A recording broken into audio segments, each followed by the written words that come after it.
Classified documents from Joe Biden's vice presidential office are found where they shouldn't be. A new study reveals that Russian Facebook 2016 interference made no material difference, and a brand new woke bag of all-female M&Ms hits the market. It's exciting stuff. I'm Ben Shapiro. This is The Ben Shapiro Show.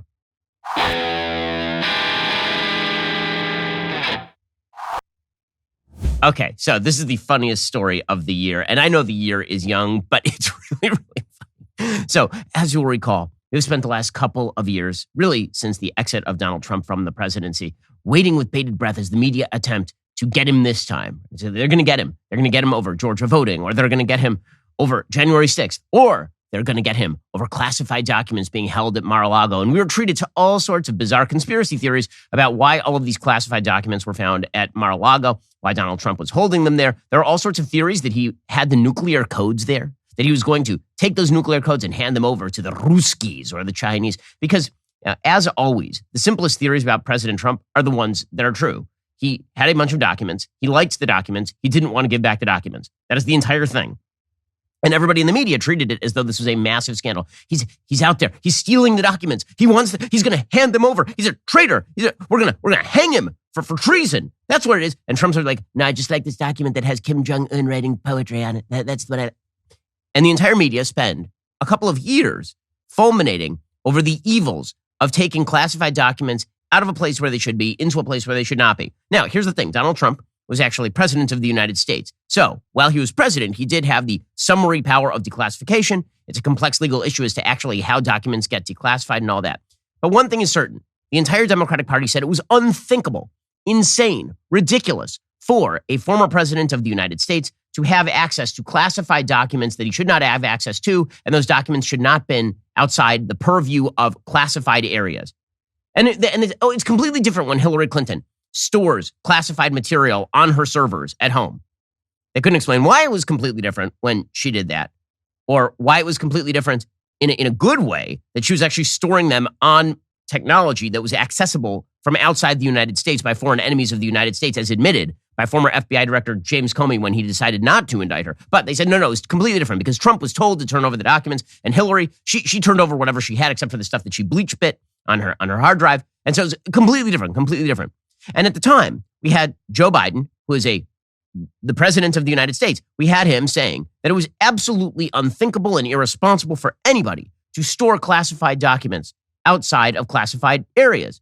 Again, despite the fact that this has happened multiple times in the past, ranging from Hillary Clinton to Sandy Berger, who was an attorney for President Clinton, attempting to smuggle out classified documents in his pants from the National Archives in July 2004, all of which ended with Sandy Berger pleading guilty to a misdemeanor, right? There were no accusations of treason in that particular case. But with Trump's the worst person in the world, and therefore it was completely irresponsible and terrible for him to have documents on the premises at Mar-a-Lago, even if they were basically in a locked closet that no one was accessing just because Trump wanted the documents there.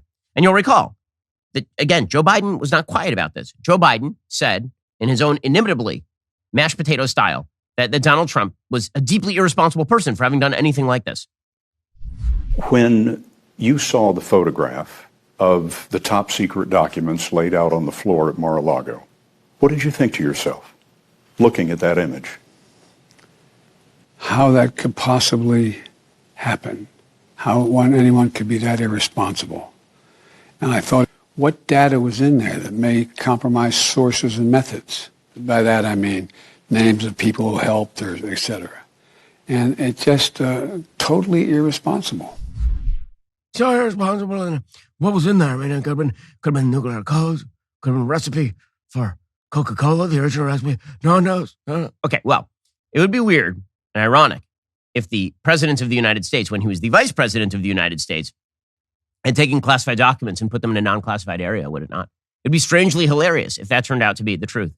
Oh, well, breaking news. According to CBS, Attorney General Merrick Garland has assigned the U.S. Attorney in Chicago to review documents marked classified that were found at the Penn.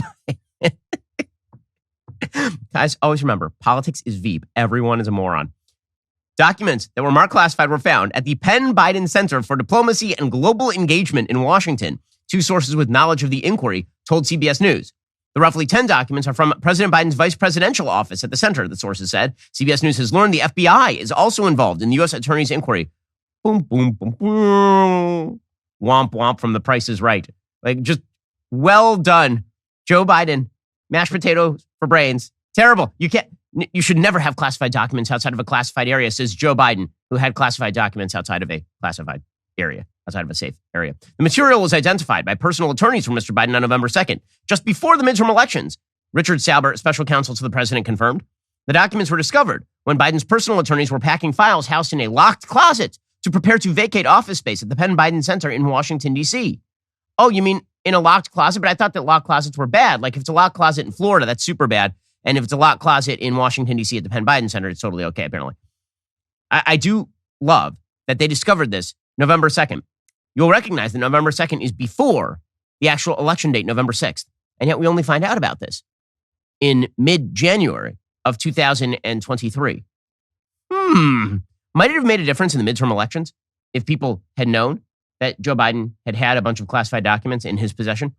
We'll get to more on all this in just 1 second. First, Black Rifle Coffee Company. It is keeping me alive right now. We have a brand new puppy. I have 3 young kids. This means I'm up at all hours. And that means that when I wake up in the morning, I need coffee. I need my Black Rifle. Black Rifle Coffee Company set out on a mission to make the best cup of coffee to ever hit your mug. They wanted to sell enough premium coffee to be able to build a support network for veterans, first responders, and law enforcement. Thanks to your support, that dream has now become a reality. This year alone, your support has helped Black Rifle Coffee expand their team of active duty service members, veterans, and veteran family members. They were able to donate over 120,000 bags of coffee to veterans and first responders, all thanks to you. If you want to continue supporting this incredible company, head on over to blackriflecoffee.com. Use promo code Shapiro at checkout for 10% off your purchase and your first coffee club order. Black Rifle Coffee is roasted by a veteran-led team of brilliant coffee graders here in the United States. The coffee is amazing. I have it literally every morning. You go to blackriflecoffee.com to get started. Use promo code Shapiro for 10% off. You can also find Black Rifle Coffee in grocery and convenience stores near you. Black Rifle Coffee is America's coffee.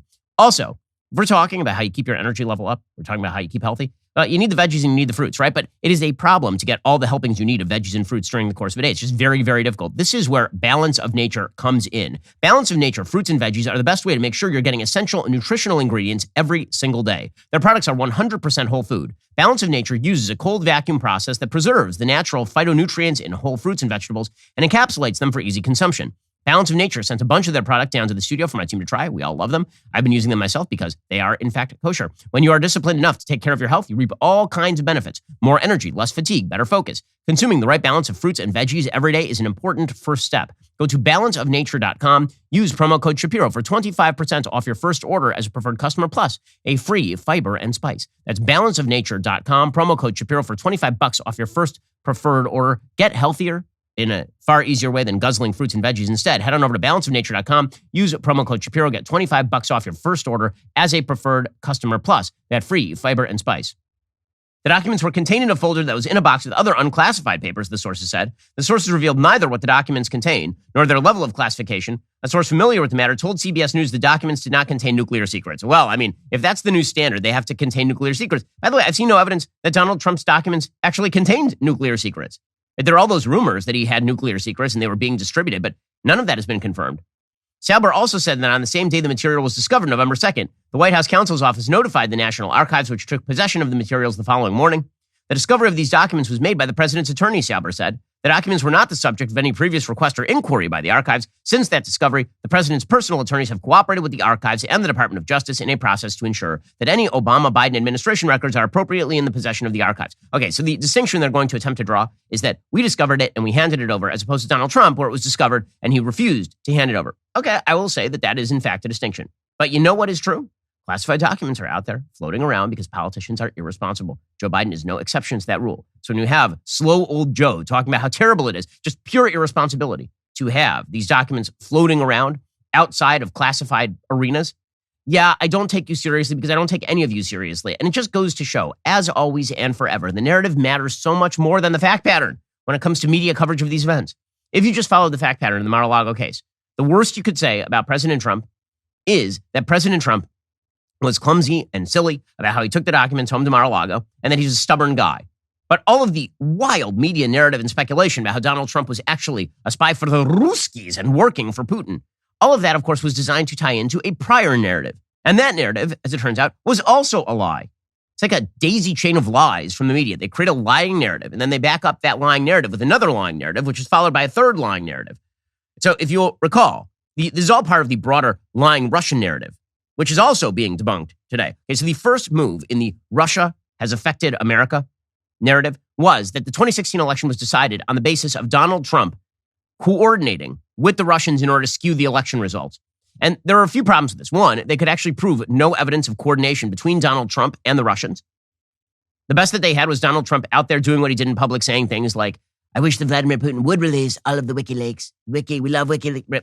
And everybody going crazy over that.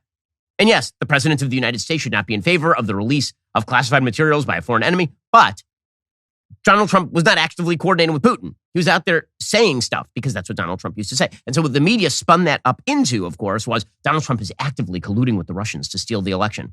Because they had to come up with some explanation for why Hillary Clinton had lost to a real estate mogul. They couldn't believe that Hillary had lost, so they concocted this entire narrative in which Russia had manipulated the American election, and this required them to work with the FBI to push forward a complete bullcrap Oppo dossier, the Steele dossier, and to use that dossier as the predicate for surveilling people like Carter Page, who were tangentially associated with the Trump campaign, and then launch a several years Mueller investigation costing tens of millions of dollars into the connections between Donald Trump and Russia. And the pure proof that they had that the election had been affected. They had no proof that Trump had coordinated with WikiLeaks or coordinated with Putin. So they had to come up with something. And the something they came up with was that on Facebook, the Russians had manipulated the American process.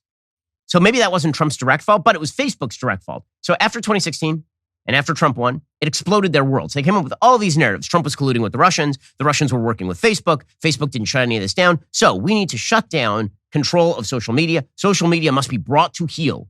We must bring the methods of informational dissemination back under our own control. And so one of the huge narratives coming out of 2016 is that social media, which heretofore had been seen as an unmitigated good in politics. You'll recall that in 2012, Barack Obama was being widely feted for his use of social media in order to get people to the polls. His unprecedented use of analytical data garnered from social media like Facebook. This was considered an act of genius. When Cambridge Analytica did the same thing for Trump in 2016, suddenly it was an act of criminality. And the Russians, we were told, had used Facebook in order to manipulate American public opinion. And that was why Hillary Clinton had lost the election. It wasn't that she was the worst candidate in American history. I mean, it would take the worst candidate in American history to lose to Donald Trump, who was at the time the second most unpopular politician in America, running against the first most unpopular politician in America. No, the solution, they said, is that the Russians had somehow manipulated Facebook into changing the minds of the American people. Now, I pointed out at the time that the amount of interference they were talking about from the Russians, the Russian memery, this really bad memory, much of it misspelled in bad American English, that had almost no impact, like at all, on the vote. If you looked at the amount of actual virality to the Russian posts, it did not exist. The entirety of Russian viewership, of the Russian material was less than the viewership of my personal Facebook page in a single month. That did not shift the election any more than I shifted the election in 2016. Significantly less, I would imagine, than I shifted the election in 2016. The Russians, however, this was the narrative, because the media always have the narrative. So they have the narrative. It was Russian interference prompted by Trump. And then the Russians acted on behalf of Trump with Facebook. So we have to shut down Facebook. And we have to curb its dissemination of information. And the only way to do that is to get them to stop allowing for the spread of information from places like DailyWire or Daily Caller or Breitbart or Fox News. And then that turned into Russia's collusion with Trump never stopped. That's why Trump was stealing documents. That's why Trump was putting those classified documents in the closet. Well, now it turns out pretty much all these politicians have classified documents in the closet. And as it also turns out, reported yesterday, quote, Russian trolls on Twitter had little influence on 2016 voters. Oh, you think? Some of us were saying this at the time because it was perfectly obvious that this was an incredibly stupid and silly narrative. And yet it was this narrative that drove debate on regulating the internet. It was this narrative that drove debate on Donald Trump being a Russian tool. It was this narrative that suggested that Facebook had to radically shift its procedures for how you see information in the news. And now it turns out that what we were saying was true all along. That Russia's interference, quote unquote, on Facebook had pretty much no impact on the election. Quote, Russian influence operations on Twitter in the 2016 presidential election reached relatively few users, most of whom were highly partisan Republicans. And the Russian accounts had no measurable impact in changing minds or influencing voter behavior, according to a study out this morning. The study, which the New York University Center for Social Media and Politics helmed, explores the limits of what Russian disinformation and misinformation was able to achieve on one major social media platform in the 2016 elections. My personal sense coming out of this got way overhyped. Oh, did it? Said Josh Tucker, one of the report's authors, who's also co-director of the NYU Center. Now we're looking back at the data, and we can see how concentrated this was in one small portion of the population, and how the fact that people who were being exposed to these were really, really likely to vote for Trump anyway. And we have this data to show we can't find any relationship between being exposed to these tweets and people's change in attitudes. And then I love the Washington Post trying to buy this back. The study did not go so far as to show that Russia had no influence on people who voted for President Donald Trump. It doesn't examine Facebook, and it doesn't examine Russian hack and leak operations. It doesn't suggest that foreign influence operations aren't a threat at all. But no, guys, that's exactly what this suggests. What it suggests is if the huge social media outlet that is Twitter had no impact on the election via Russian disinformation, probably the same is true of Facebook, because the stats on Facebook were not great, as I pointed out in the Senate report at the time, conducted by Democrats. The results showed only 1% of Twitter users accounted for 70% of the exposure to accounts that Twitter identified as Russian troll accounts. Highly partisan Republicans were exposed to 9 times more posts than non-Republicans. Content from the news media and U.S. politicians dwarfed the amount of Russian influence content the electorate was exposed to during the 2016 race. And there was no measurable impact on political attitudes, polarization, and vote preferences and behavior from the Russian accounts and posts. So I noticed the calendar. It is now 2023. Why did it take 7 years for this to come out? This was perfectly obvious in 2016 when it was happening. And the answer is, again, it is all part of these broader narratives that are crafted by the media. The media craft these broader narratives at the behest of the Democratic Party. They work together in order to launder those narratives into the public view. And then they use those narratives as the predicate for actual law enforcement investigations, into the predicate for actual legislation against places like Twitter and Facebook, and talk about how social media is destroying the republic for allowing too much information we don't like out there. Every narrative gets crafted. Every narrative gets shaped by the media. There's a reason why, of all the major institutions in the United States, the legacy media are at the low ebb in terms of public trust. This would be the reason. Again, this is why people say, why can't we share the same set of facts? Maybe because the people who are supposed to be bringing you the facts spend most of their day crafting widespread false narratives about the state of play. Maybe it's that. And then they use those narratives in order to cudgel places like social media in order to effectuate change. So in the same way that they cudgeled Mark Zuckerberg into going before Congress and claiming that people posting random memes was somehow his responsibility, which it is not. Facebook is a platform. It is not, in fact, a publisher. And just as they were able to cudgel Zuckerberg into doing that and cudgel Jack Dorsey over at Twitter into pretending that it was his responsibility to do the work of the Democratic Party and the legacy media, well, they did that with regard to COVID as well. And we're now learning that Twitter was essentially being manipulated from the outside by the White House, coercing officials in these social media companies into doing their bidding with regard to COVID. The Wall Street Journal points out newly released documents show that the White House has played a major role in censoring Americans on social media.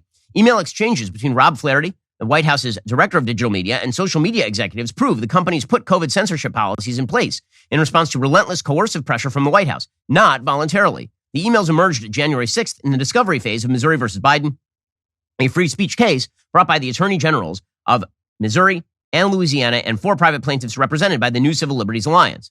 On March 14th, 2021, Mr. Flaherty emailed a Facebook executive with the subject line, quote, "You are hiding the ball," and a link to a Washington Post article about Facebook's own research into, quote, "the spread of ideas that contribute to vaccine hesitancy," as the paper put it. "I think there's a misunderstanding," the executive wrote back. "I don't think this is a misunderstanding," Flaherty replied. "We are gravely concerned that your service is one of the top drivers of vax hesitancy, period. We want you to know.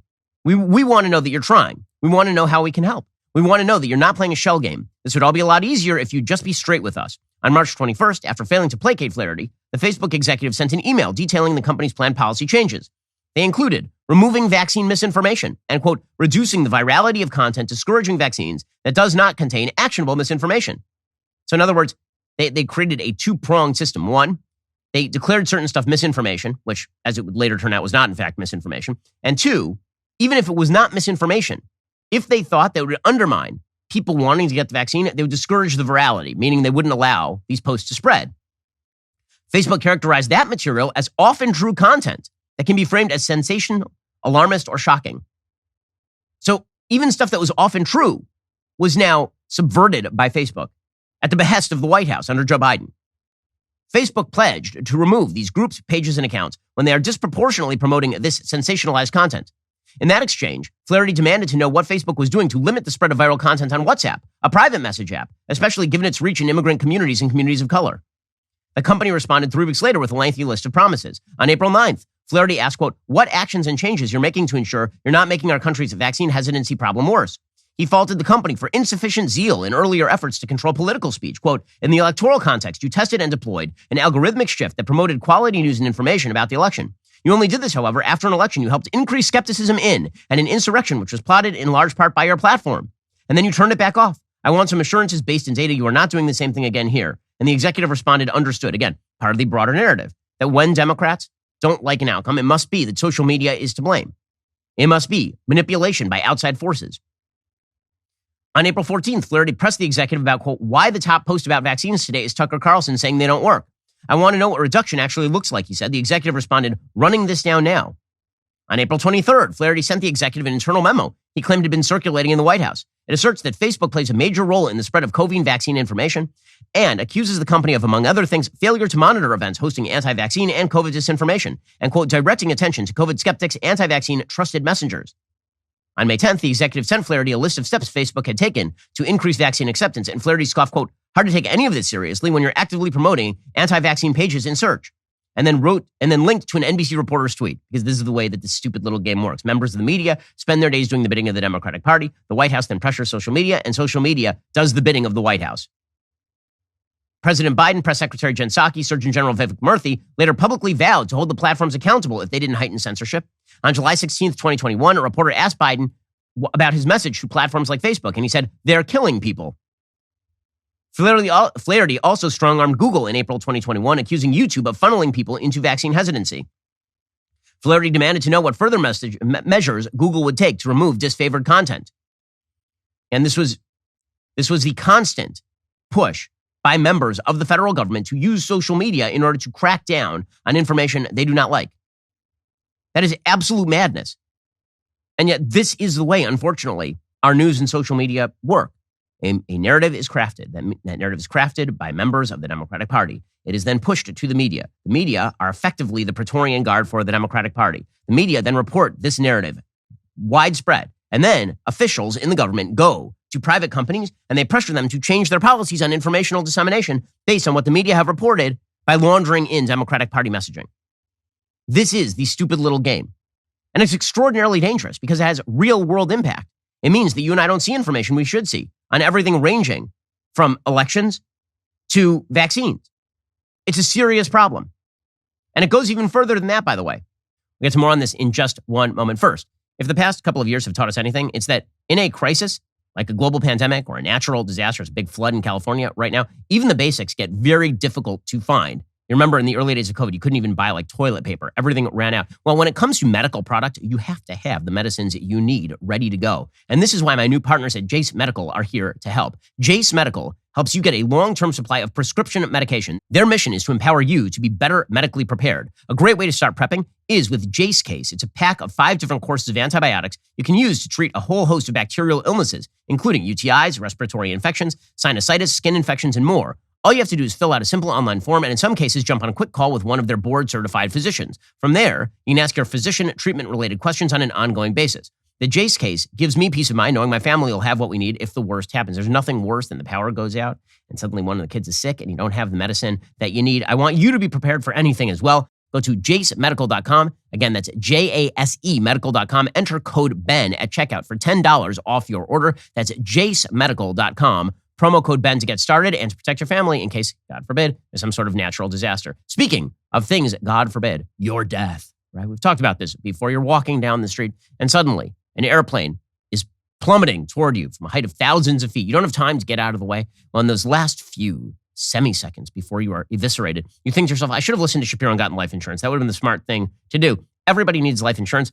If you have dependents, you have people who rely upon you, you need life insurance, and this is what Policy Genius can help you achieve. Since life insurance typically gets more expensive as you age, now, like today, would be the best time to buy. Policy Genius gives you a smarter way to find and buy the right coverage for you and your family. Policy Genius is built to modernize the life insurance industry. Their technology makes it easy to compare life insurance quotes from top companies and find your lowest price. With Policy Genius, you can find life insurance policies that start at just $17 per month for $500,000 in coverage. Policy Genius's licensed agents can help you find coverage options in as little as a week. There are no added fees. Your personal information will remain private. No wonder they have thousands of 5-star reviews on Google and Trustpilot. Your loved ones deserve a financial safety net. You deserve a smarter way to find and buy it. Head on over to policygenius.com/Shapiro. Click the link in the description. Get your free life insurance quotes. See how much you can save. Again, that's policygenius.com/Shapiro to get started. Policygenius.com/Shapiro.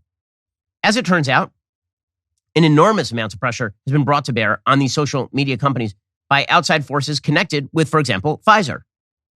So Alex Berenson, who is a vax skeptic. He's been a vax skeptic for a long time. I disagree with much of what Alex Berenson has said with regard to the vaccines. I don't think that it is well-founded journalistically or in the data. However, Alex Berenson is reporting, and this is correct, that on August 27th, 2021, Dr. Scott Gottlieb, a Pfizer director with over 550,000 Twitter followers, saw a tweet he didn't like, a tweet that might hurt sales of Pfizer's mRNA vaccines.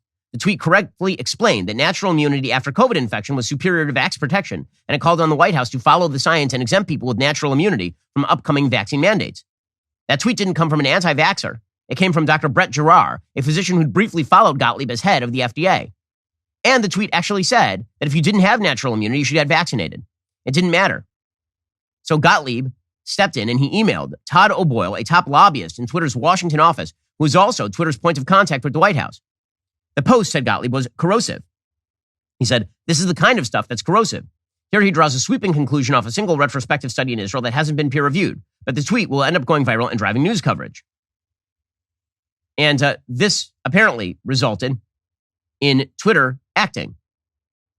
Through Jira, an internal system Twitter used for managing complaints, O'Boyle forwarded Gottlieb's email to the Twitter strategic response team. That group was responsible for handling concerns from the company's most important employees and users.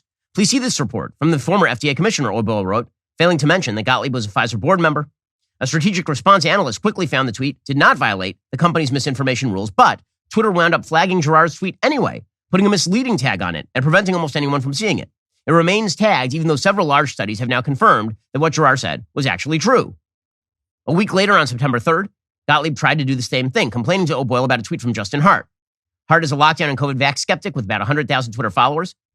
He said, sticks and stones may break my bones, but a viral pathogen with a child mortality rate of approximately 0 has cost our children nearly 3 years of schooling, Hart had written. Gottlieb objected to the words, but the simple fact of the matter is that that was right. Now, again, this is dangerous stuff. Now, Scott Gottlieb has been a guest on this program because, again, he was the former FDA commissioner. The fact that he was using that position and that influence behind the scenes in order to quash the opinions of others is insanity. And this is the widespread move. You find people who are in positions of influence, and those people are able to pressure sort of mid-level management at these big social media companies to quash informational dissemination. And then you wonder why levels of trust are so unbelievably low. That's particularly true when you have the Pfizer CEO now admitting that immune protection from vaccines does not last for long. So the Babylon Bee joked today that Pfizer is now going to create a Bane suit where you're injected with a vaccine every 12 hours until your body is entirely comprised of vaccine.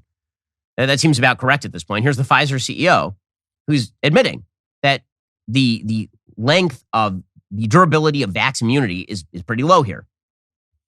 I think a lot of people are still wondering what's going to happen with COVID and with your vaccine. How are you sort of modeling, based on what you've seen this winter so far, what does that look like going forward? Look, we are dealing with a very nasty virus. Two characteristics. One, it is if you get sick, even or vaccinated, the immune protection that you are getting from those two, it doesn't last for long. And then the second, it is keeps changing. That creates even more complications. So all the things that we were originally told about the vaccine, much of that is not true. Now, all of this leads to massive societal distrust. And when you combine that with the fact that our leading scientific thinkers, right, the institution that is supposed to actually provide us with goods and services that improve our lives, those scientific institutions have been hijacked by actual ideologues. All of this makes our situation ever more precarious. So, for example, you have the editor of Scientific American suggesting that Damar Hamlin's collapse on the football field, quote, highlights the violence black men experience in football.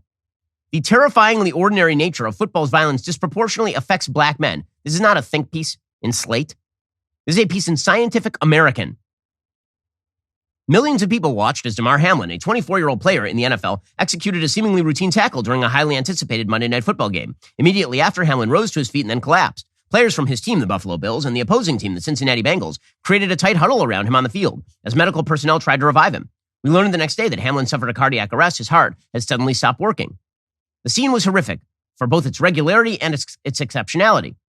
Matt Gutman of ABC tweeted as much. The scariest part of this is that the hit was in fact not scary. It looked terrifyingly ordinary. The ordinariness of men running into each other at full speed represents a normalized, even rationalized violence that is routine to this American game. This is the editor of Scientific American. This ordinary violence has always riddled the sport, and it affects all players. But black players are disproportionately affected. While black men are severely underrepresented in positions of power across football, they are overrepresented on the gridiron. Non-white players account for 70% of the NFL. Nearly half of Division I college football players are black. Further, through a process called racial stacking, coaches racially segregate athletes by playing position. These demographic discrepancies place black athletes at higher risk during play. Well, I have a solution for this. We'll have only white players. Sound like a stupid solution? That's because what you're suggesting here is idiotic. Of course, black players are disproportionately affected by things happening on a football field where a disproportionate number of the players are black. This is like saying that white people are disproportionately affected by checking in hockey.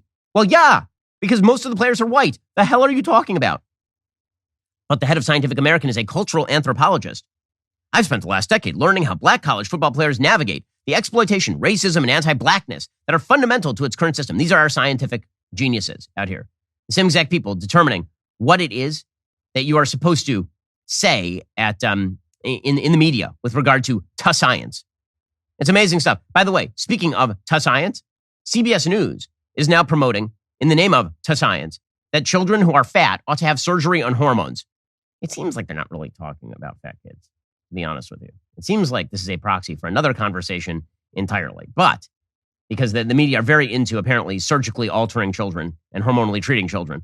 But apparently, according to CBS News, quote, children struggling with obesity should be evaluated and treated early and aggressively, including with medications for kids as young as 12 and surgery for those as young as 13, according to new guidelines released on Monday. The longstanding practice of watchful waiting or delaying treatment to see whether children and teens outgrow or overcome obesity on their own only worsens the problem that affects more than 14.4 million young people in the United States, according to researchers. Left untreated, obesity can lead to lifelong health problems, including high blood pressure, diabetes, and depression. Waiting doesn't work, says Dr. Huma Inelli, co-author of the first guidance on childhood obesity in 15 years for the American Academy of Pediatrics. What we see is a continuation of weight gain and the likelihood they'll have obesity in adulthood. For the first time, the group's guidance sets ages at which kids and teens should be offered medical treatments like drugs and surgery, in addition to intensive diet, exercise, and other behavior and lifestyle interventions, said Anelli, director of the Center for Healthy Weight and Nutrition at Nationwide Children's Hospital. Okay, so just to be clear, culturally, are we done with fat positivity at this point? Are we done with this, or are we still going to pretend that the Lizzo body type is just as normal and healthy as any other body type? Is that what we're going to do here? Or are we telling kids at 12 that we should hormonally treat them if they're too fat? In general, doctors should offer adolescents 12 and older who have obesity access to appropriate drugs, and teens 13 and older with severe obesity referrals for weight loss surgery. Those situations may vary. The guidelines aim to reset the inaccurate view of obesity as a personal problem, maybe a failure of the person's diligence, said Dr. Sandra Hasink, medical director for the AAP Institute for Healthy Childhood Weight. This is not different than you have asthma and now we have an inhaler for you. Well, no, actually it is different from you have asthma and we have an inhaler for you, in that obesity is due to a failure of caloric deficit. Eat less food, exercise more. There are certain people who have congenital defects that lead to obesity. That is not 14.4 million young Americans. That is not what is happening. The actual answer to this is stop putting food in your face. Your parents need to stop feeding you crap. That is the answer to this, but we're not allowed to say that. If you say that, then apparently it's intolerant. So the better answer is that we have to medicate and surgically alter small children. Young people who have a body mass index that meets or exceeds the 95th percentile for kids of the same age and gender are considered obese. Obesity affects nearly 20% of kids and teens in the United States. The group's guidance takes into consideration that obesity is a biological problem, and the condition is a complex chronic disease, says Aaron Kelly, co-director for the Center for Pediatric Obesity Medicine at the University of Minnesota. Obesity is not a lifestyle problem. It's not a lifestyle disease. It predominantly emerges from biological factors. I'm going to need to see the evidence behind the idea that obesity is predominantly due to genetic conditions that are unalterable by diet and exercise. This makes no difference. This is amazing. This is what the science says. So apparently now, if you say, perhaps the parents of kids who are overweight should try to have them get more exercise and eat less food and different food, and take less calories in, that apparently is really, really bad. Dr. Robert Lustig, longtime specialist in pediatric endocrinology, he worries. He says, it's not that I'm against the medications. I'm against the willy-nilly use of those medications without addressing the root cause of the problem. Lustig said children have to be evaluated individually to understand all the factors that contribute to obesity. He has long blamed too much sugar for the rise in obesity. He urges a sharp focus on diet, particularly ultra-processed foods that are high in sugar and low in fiber. Well, yes, but it doesn't matter. The American Academy of Pediatrics, they're ready to experiment on the kiddies. They're ready to do that incredibly fast. And that, of course, is no shock. These are the same people who suggest that it is absolutely necessary for your 11-year-old to have hormone treatment when he believes that he is a girl, which, of course, gets laundered then into the media, right? These quote-unquote scientific narratives get laundered into the media, which is how you end up with articles like this one from the Associated Press, quote, states target transgender healthcare in first bills of 2023. It's transgender healthcare. It is not hormonal and surgical mutilation of children. It is healthcare. Gender-affirming healthcare providers and parents of trans youth are the primary targets of these bills, says the AP, many of which seek to criminalize helping a trans child obtain what doctors and psychologists widely consider medically necessary care. Well, if the scientists say so. The same scientists who say that fat kids should be treated by having a stomach stapling. Just amazing stuff from our geniuses over here. By the way, the people who they cite in this article include, of course, the World Professional Association for Transgender Health, which is an anti-scientific interest group that takes no account of actual watchful waiting or the simple fact that boys cannot become girls. Oh, these folks. But again, the narrative trumps reality every single time. The narrative trumps reality. We'll get to more of this in just 1 second. First, did you know if you become a Daily Wire Plus member, you can get this show without hearing me say but first, like ever, and read you an ad? It is true. You need the ad-free experience. It saves you time. It is wonderful. You just get more of me. But it's not just this show. If you become a member, you'll get other shows like Sunday Special, Debunked, The Matt Walsh Show, The Michael Knowles Show, Morning Wire, all without ads. Right now, you can use code Shapiro to get 2 months for free on all annual plans. Head on over to dailywire.com/Ben. Become a member. Get this show and so many others ad-free. That is dailywire.com/Ben. Well, and when we talk about scientific narratives that have gone awry, what is amazing is that when there's an actual scientific win, it just does not get enormous media coverage. So, for example, let's say that there had been a discovery that lowers the global warming trajectory by 0.5 degrees Celsius, which is a significant amount considering that what we are currently worried about is 2 degrees Celsius in global heating over the course of a century, 2.5 degrees Celsius. So lowering the global temperature by 0.5 degrees Celsius, that'd be like a major thing, right? So why isn't it getting major coverage? And the answer is because we're never allowed to see the good news. If you ever see good news, it might imply that human innovation and creativity are capable of getting us out of our problems as opposed to, wide-scale cuts to your living standards.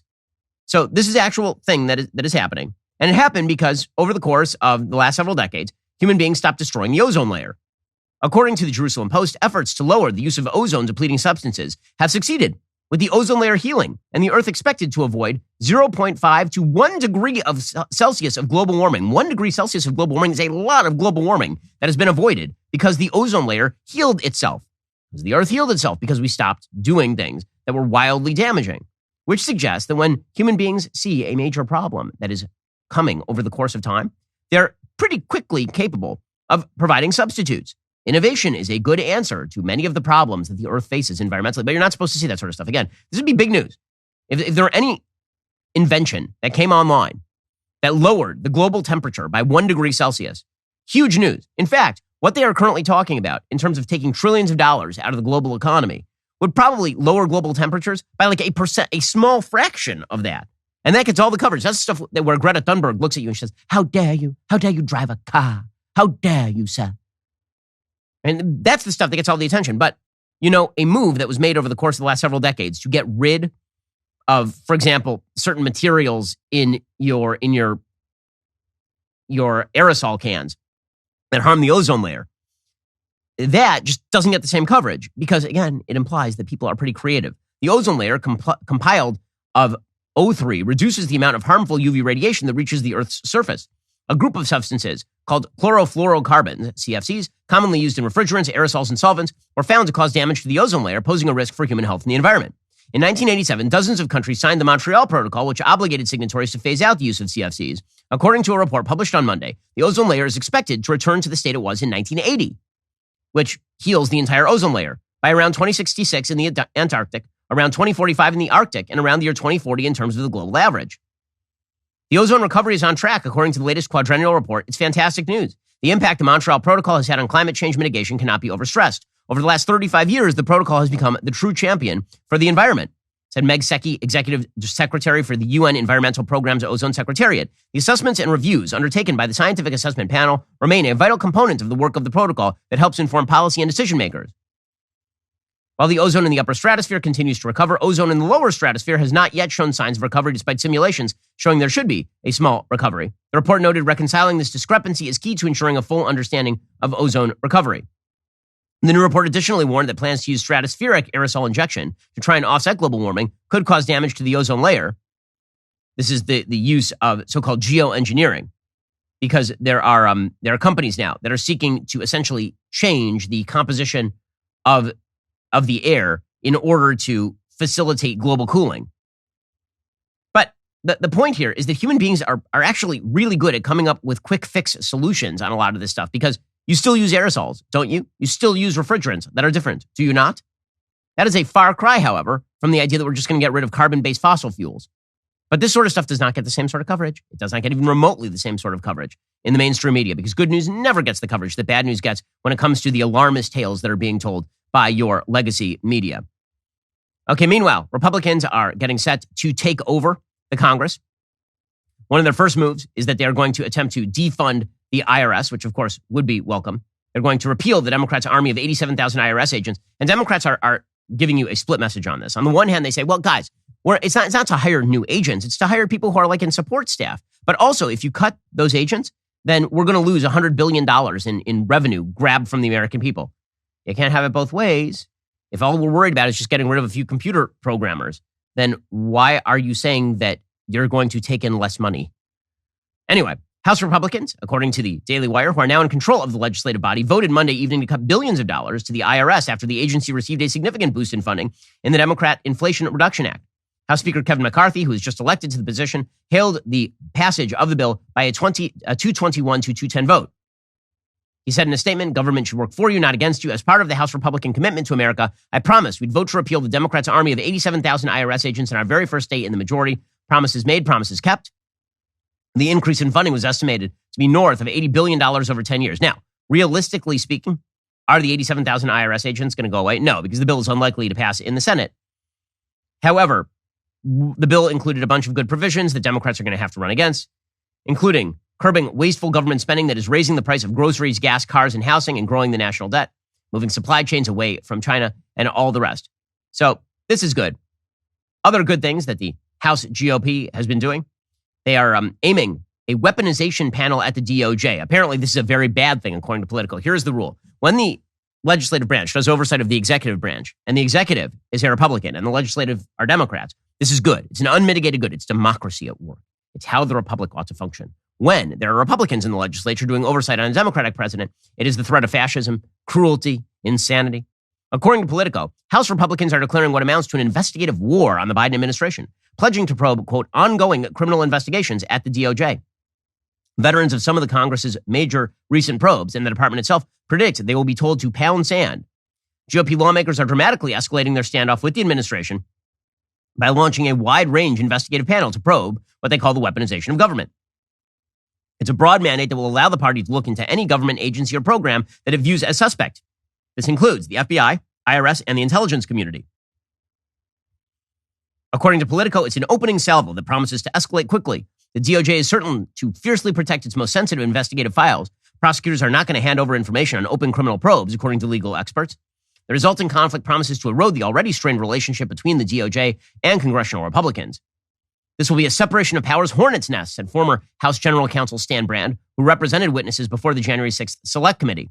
In order to insulate the process from taint, DOJ will have to draw clear lines in the sand over what they will provide. Now, this sort of oversight is deeply necessary considering the malfeasance of the FBI during the Crossfire Hurricane investigation into Hillary Clinton, during the investigation into Carter Page, the Mueller investigation, right? There's a lot here to worry about the DOJ and its weaponization against, for example, say parents. Right? The use of Merrick Garland's DOJ to go after parents who are angry at school boards. There's going to be a lot to investigate here. Kevin McCarthy has indicated to House Republicans that Jim Jordan is going to lead that, which is great. Jim Jordan is an absolute bulldog on this sort of stuff. Representative Dan Bishop of North Carolina, who pushed for the investigative body for months, is viewed as a likely member. Thomas Massey of Kentucky, another bulldog, has said publicly he expects to participate as well. The panel was greenlit after a months-long push by conservatives growing from a fringe idea to a formal demand made by several McCarthy holdouts last month. Jordan has made clear he is willing to go full tilt at the Biden administration using subpoenas if necessary. Many areas the new panel plans to target are ones Jordan has already identified in letters saying he would move to compel testimony. Presumably, this will include investigations into not only the DOJ, but also into Department of Homeland Security. It will include investigations into the misuse of resources at the CIA and the FBI. All of this is well worthwhile. So it's good to finally see some business being done in the House of Representatives. Alrighty. Well, folks, I'd be remiss if I didn't comment on the dumbest story of the day. Mars Company has decided that they are going to woke virtue signal they have created an all-female bag of M&Ms. Now, it's not females in the M&Ms. They're actually like M&Ms, like the little characters. They're making a bag with just the female M&Ms. Are you excited, ladies? Are you excited?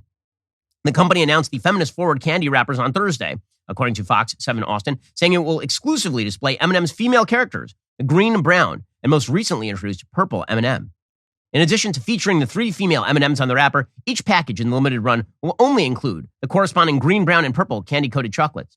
The package will feature the female M&Ms flipped upside down to represent how women are flipping how they define success. Wow, they're upside down also because women are flipping how they define success. The series will come in milk chocolate, peanut, and peanut butter varieties. Oh, I was getting afraid there. I'm glad that at least some of these M&Ms will have nuts to represent the transgender community. So you have to ensure that some of the M&Ms are actual trans women. We wouldn't want these to be cisgender M&Ms. So good news, some of the female M&Ms will in fact have nuts. The move is the latest in a series of marketing moves M&Ms has made to promote inclusivity. Its previous announcements involved the introduction of the purple female M&M, who represents body positivity and self-acceptance. Well, I'm sure M&M would love people to accept body positivity because you eat enough of them and you get fat. That is what they are. They are a candy. Early in 2022, Mars announced it would alter its mascots to reflect the more dynamic, progressive world we live in, saying the refreshed M&M's brand will include a more modern take on the looks of our beloved characters. So that's exciting. Mars Wrigley North America Chief Marketing Officer Gabrielle Wesley explained the move. Quote, women all over the world are flipping how they define success and happiness while challenging the status quo. So we are thrilled to be able to recognize and celebrate them. And who better to help us on that mission than our own powerhouse spokes candies, green, brown, and purple. Ah, so moving, so incredible, so unbelievably stupid. So women, do you feel represented now because of the green, purple, and brown M&Ms on the M&M package that you're guzzling down lonely in your apartment with your wine and your cat? How's that going for you? Amazing, amazing. But at least you feel represented. That's the important thing. Honestly, I'm mostly just happy because if it's an all-female M&M, I assume that it costs 77 cents on the dollar of what the regular M&Ms would cost, right? That's how this works. Also, do not ask the female M&Ms for directions. It's just not going to go particularly well. The corporate America, man, filled with morons. But until there are alternatives, this is what we're going to have to suffer with. So I suppose we're going to have to launch Jeremy's Candy or something to fight with the woke corporate American infrastructure. So stupid. And the way this works is that if I make jokes about this on the show, if I talk about this, then the entire left-wing media infrastructure, he's joking about M&Ms. Why is he joking about it? Can't he? Why is he taking it so seriously? Why is he? What? No, he can't pay attention. Why is he making a big deal out of this? Face tattoo syndrome. It's a real thing. As I've explained before on the program, face tattoo syndrome is where you walk into Starbucks and there's some weird guy with a face tattoo and you're looking at his face tattoo because it's weird because he has a big tattoo on his face. And he's like, what are you looking at? Like, your face tattoo. That's what I'm looking at because you're begging for attention because you put a tattoo on your face. And that's what all these corporations are doing. They're woke signaling. And then when you notice the woke signal, they're like, why are you noticing that we're woke signaling? Well, what's wrong with you? Why are you even caring? Why do you even care? Huh? You should care more. But you shouldn't care.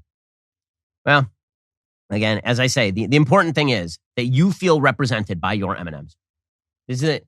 You don't have anything else to represent you, like family or a community, but you do have a corporate brand seeking to take money out of your pocket to make you fat and giving you colorful M&Ms that represent female characters in the process. Exciting stuff. Alrighty, guys, the rest of the show is continuing right now. You're not going to want to miss it. We'll be getting into the rap battle between Representative Marjorie Taylor Greene and Dr. Dre. Plus, the New York Times whining so much about why Ron DeSantis won't talk to them. If you're not a member, become a member. Use code Shapiro at checkout for 2 months free on all annual plans. Click the link in the description and join us.